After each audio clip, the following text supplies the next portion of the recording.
बिस्मिल्लाहिर्रहमानिर्रहीम। अस्सलाम वालेकुम व्यूअर्स, मैं वेलकम करती हूँ आपका अपने यूट्यूब चैनल ड्रेसिंग मेनिया पर। आज मैं शर्ट के दामन के ऊपर ओरिगामी पैटर्न के ऊपर डिज़ाइनिंग करने जा रही थी, तो सोचा कि आपके साथ भी शेयर करती चलूँ।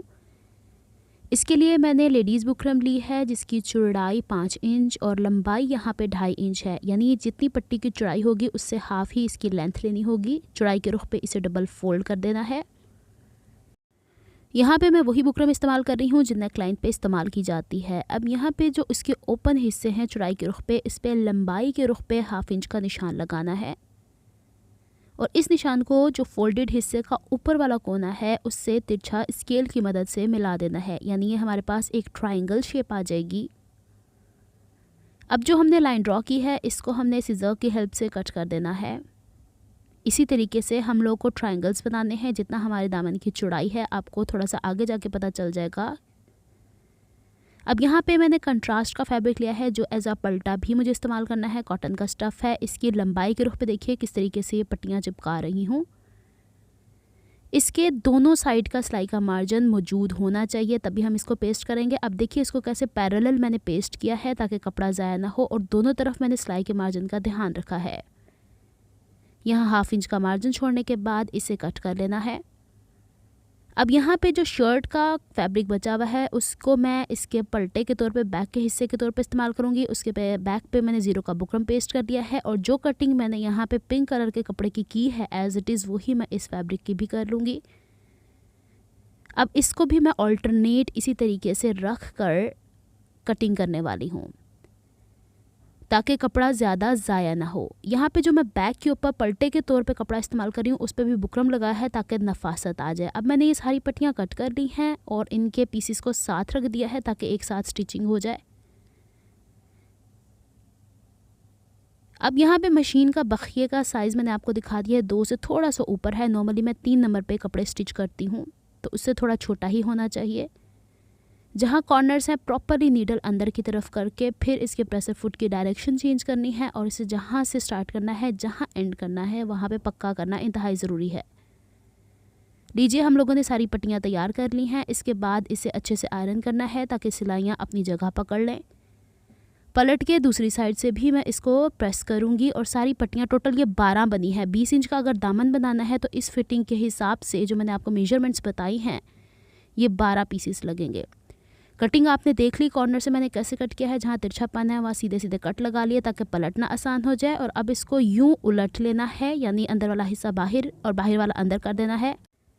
अच्छा जनाब, इसे पलटते हुए इसके कॉर्नर्स का ध्यान रखना ज़रूरी है। किसी बारीक चीज़ की मदद से हम इसके नोक इस तरीके से निकाल लेंगे और फिर इसे एक दफ़ा मज़ीद प्रेस करना है ताकि जब हमने कपड़े को पलटा है तो इसके ये हिस्से जो सिल चुके हैं वो प्रॉपरली क्रीज पकड़ के बैठ जाएँ। लीजिए यहाँ पे ये तैयार हो गया है। अब बारी आती है कि इसे हमने फोल्ड किस तरीके से करना है। ये सारी पट्टियाँ मैंने तैयार कर ली हैं। अब देखिएगा यहाँ पे पिंक वाला कपड़ा मैंने मेन ऊपर रखना था, तभी उस पर लेडीज़ बुकरम पेस्ट किया है। आपने भी ऐसा ही करना है। इसे सेंटर से चौड़ाई के रुख पे फोल्ड करके क्रीज लाइन बिठाई है और इसके साइड वाला एक हिस्सा हमें 3 हिस्सों में डिवाइड करना है। ये अंदाजे से ही करना पड़ेगा, लेकिन ध्यान ये रखना है कि बाहर वाले किनारे पे और अंदर वाले हिस्से पे ये पैरेलल हों, यानी स्ट्रेट लाइंस के साथ मैच करें। तिरछापन नहीं होना चाहिए।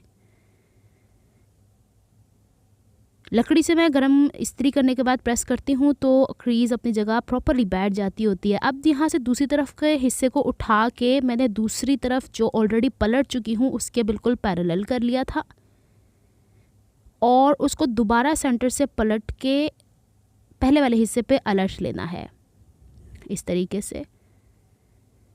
उम्मीद है आपको ये समझ आ गई होगी। एक और पट्टी मैं आपको बना के दिखाऊंगी ताकि अगर कोई कन्फ्यूजन है तो आप इसे देख सकते हैं। और इसका ये नीचे वाला हिस्सा जो कपड़ा एक्स्ट्रा बढ़ा हुआ था बेसिकली वो हमें सीम अलाउंस के तौर पे यूज़ करना है।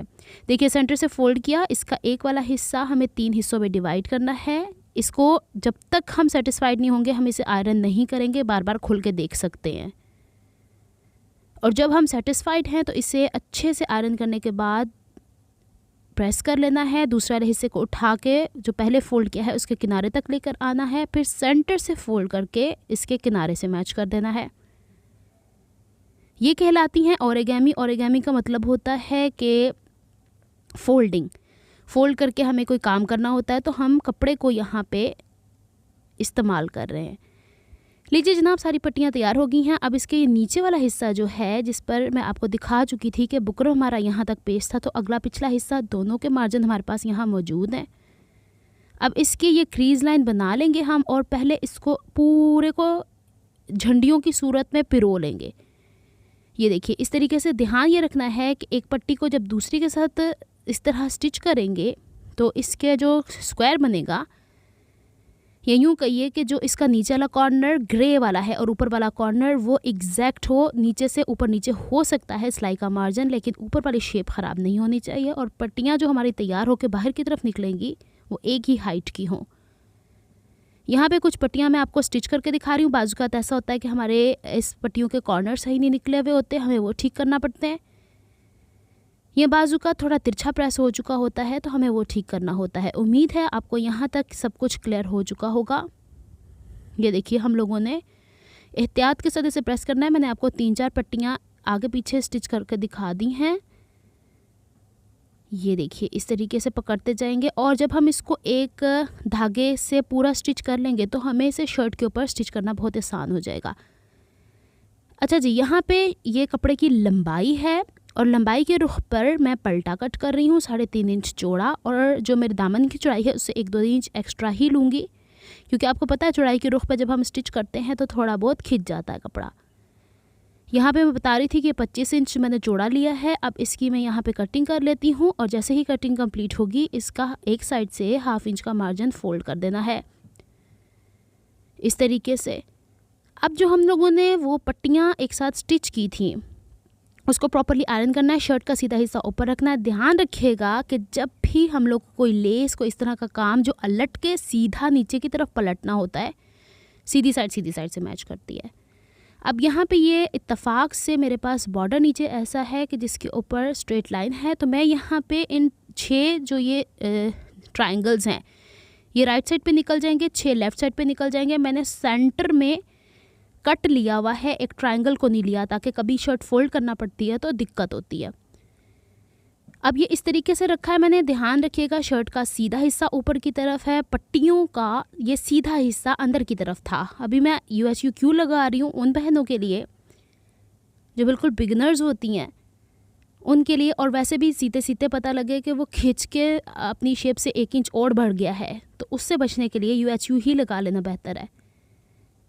उम्मीद है यहाँ तक आपको सब क्लियर हो गया होगा। अब हमने इसके ऊपर दोबारा उस जगह पे UHU लगानी है जो सिलाई का मार्जिन अंदर की तरफ दब जाना है, और ये पलटे का 1/2 इंच जो हमने पलटा था वो वाला हिस्सा अब अंदर की तरफ रखेंगे। अब जो सिलाई पहले लगी थी ना उससे थोड़ा सा ऊपर रख के पलटा रखना है, ताकि जब सिलाई हो भी जाए तो कहीं बाई चांस सिलाई हमें दिखे ना, क्योंकि यहाँ पे हम कंट्रास्ट फैब्रिक यूज़ कर रहे हैं। तो बाजुकात होता है कि हम कोई ऐसा धागा इस्तेमाल कर जाते हैं जो विजिबल हो सकता है, तो बेहतर यही कि इसे हल्का सा हाइड करके फिर इसे हम लोग स्टिच कर लें।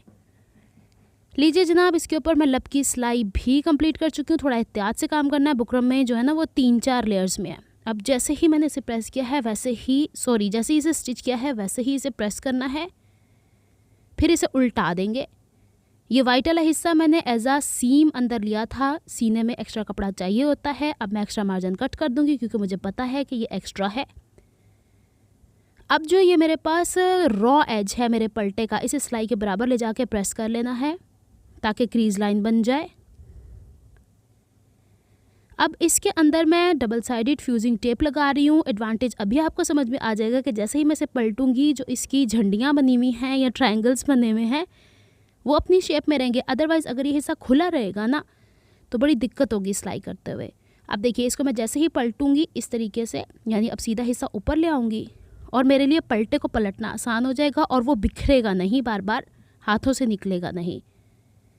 थोड़ी सी एहतियात के साथ यहाँ पहले हल्की प्रेस करनी, फिर स्टीम आयरन कर देनी है। अब इसमें थोड़ा सा प्रिंट का ही इशू है, जिसको कवर करने के लिए मैं चाहूँ तो यहाँ लेस भी लगा सकती हूँ, लेकिन मैं इसे एज इट इज़ रहने देना चाह रही हूँ। बैक के ऊपर से मैं तुरपाई कर लूँगी। साइड से इसके किनारे पे एक्स्ट्रा जो था पलटा वो मैंने कट किया है। और अच्छा देखिएगा, 1-1 इंच जो बाहर का है ना वो मैंने छोड़ा है, उसके ऊपर पलटा लगेगा, यानी ये हिस्सा कवर हो जाएगा। उम्मीद है आपको समझ में आ गई होगी कि मैंने इसे किस तरीके से स्टिच किया है। अगर आपको मेरी एफर्ट्स पसंद आती हैं तो please like my videos, subscribe to my channel, hit on the bell notification for more updates. इन वाले हिस्सों में आप चाहें तो पर्ल्स लगा लें, हैंगिंग्स लगा लें, जितना आप इसे एडवांस और हैवी करना चाहते हैं, इट डिपेंड्स ऑन यू। मिलती हूँ किसी नेक्स्ट वीडियो में किसी नए आइडिया, किसी नए प्रोजेक्ट के साथ। तब तक के लिए दुआ में याद रखिएगा, अपना बहुत सारा ख्याल रखिएगा। अल्लाह हाफिज़।